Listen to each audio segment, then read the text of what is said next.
Remarks on CBC mode. In reality, the encryption of each block depends on the current and all blocks before it. Hence, repeated plain text blocks will be encrypted differently, as we wish to randomize our encryption schemes. Okay, and as I explained, it is essential and so important to protect IV. Maybe we can encrypt the IV to protect it before sending. And CBC mode is a randomized encryption, which means that repeated text will map into different ciphertexts, which provide the semantic security. Semantic security is the highest level of security and is equal to pseudo-random number generator, because we use a random IV in order to encrypt data. Anyway, a cipher block depends on all preceding plaintext blocks.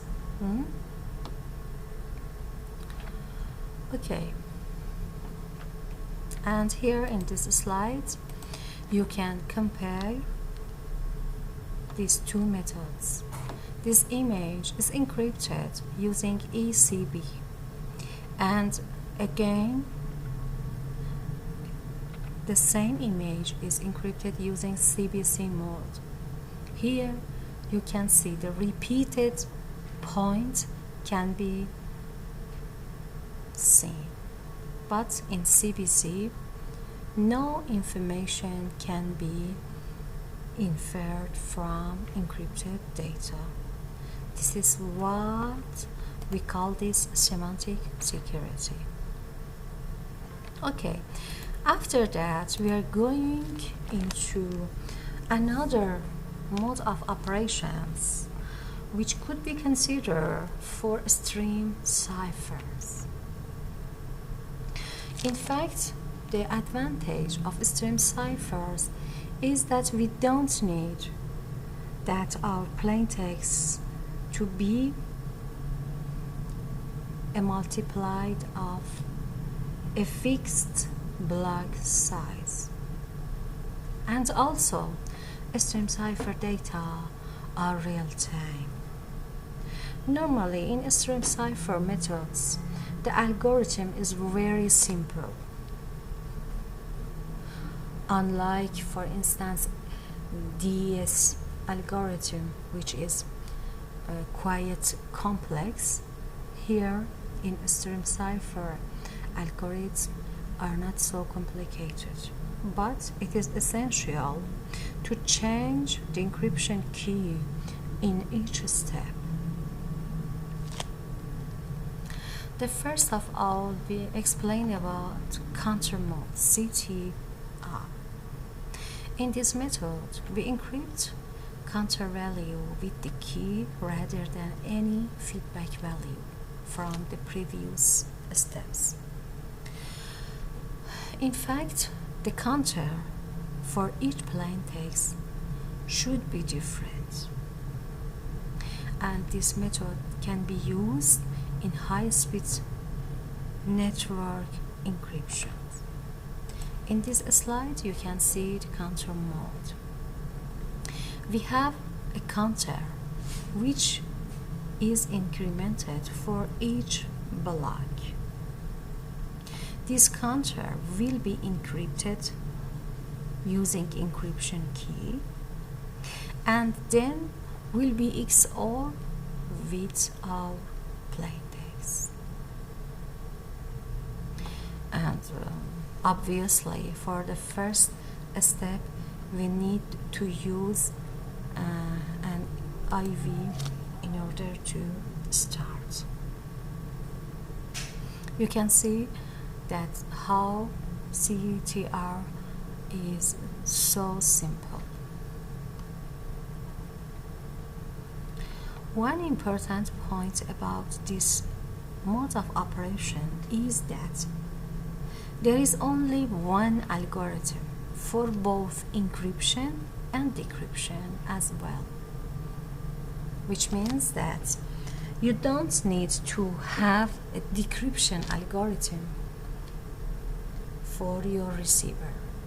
He will use the same encryption algorithm for decryption. Okay,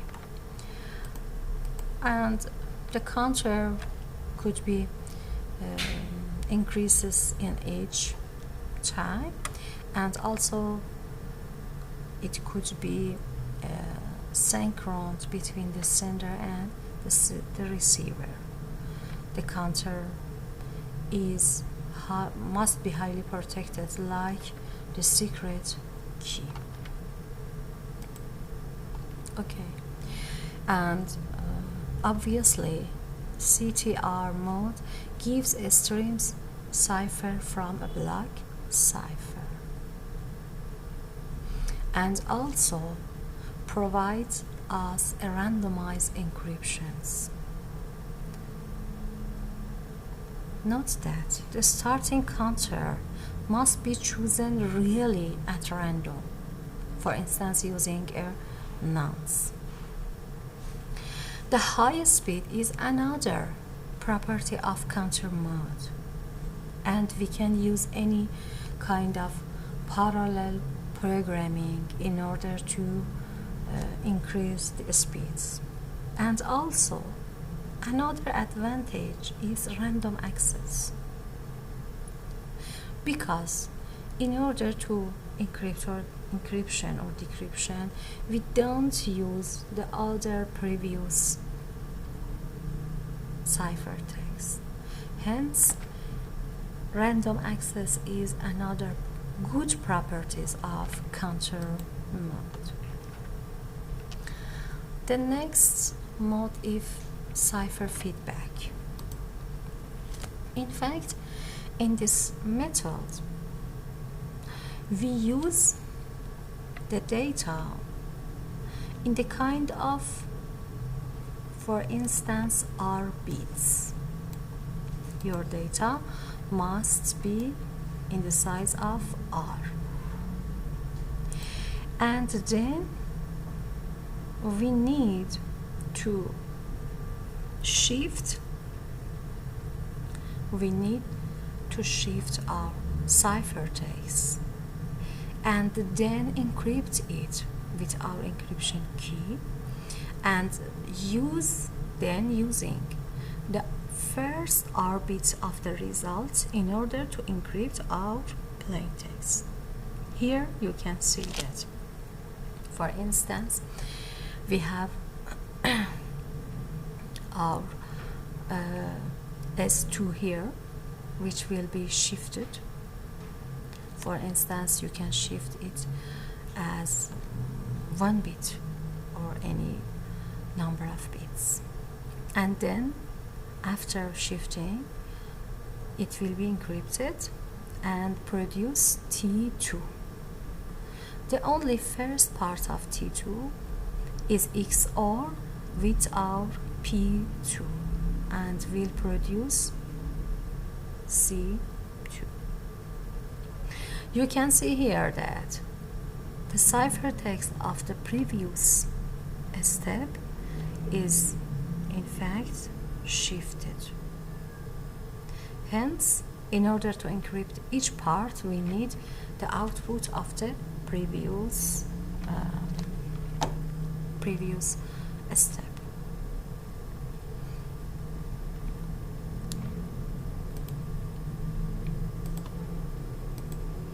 And here you can see CFB mode in this slide. I skipped this part.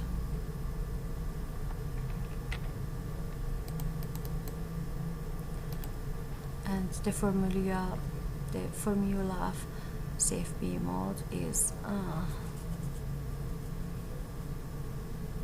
in the previous slide. And obviously CFB can be used as a stream cipher. Okay.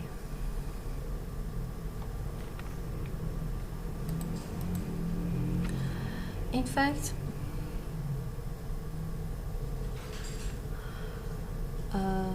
there are many advantages and limitations for CFB mode. The limitation is that it is needed to stall while do block encryption after every n bit. And the block cipher is used in encryption mode at both ends.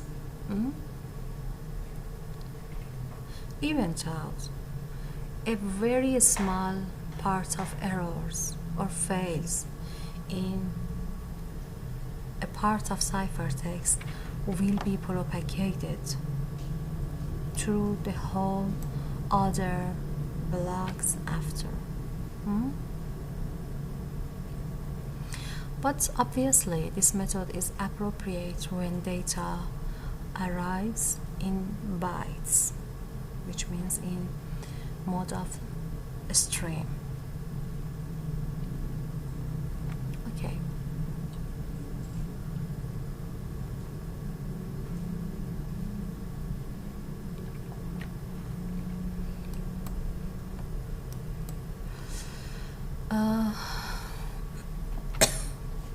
The last mode of operation is OFB, output feedback.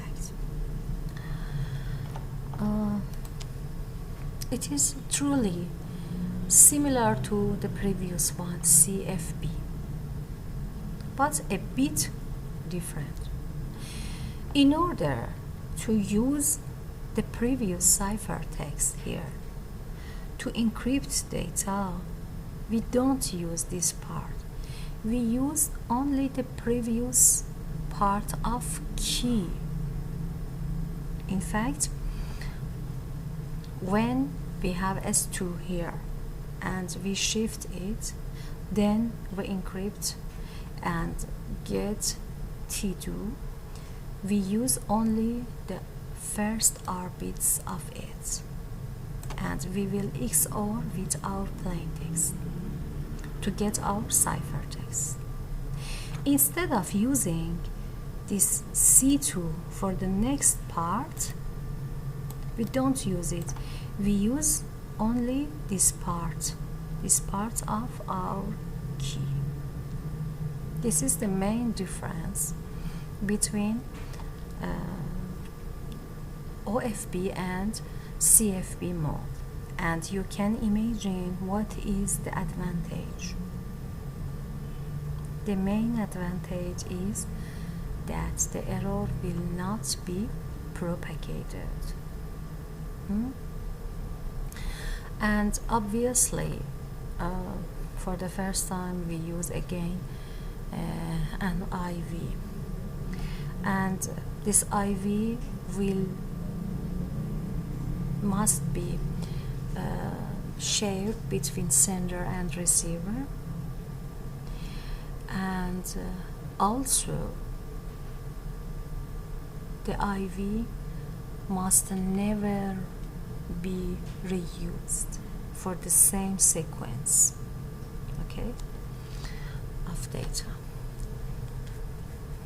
Hence, in OFB, we solved the problem of the previous encryption method.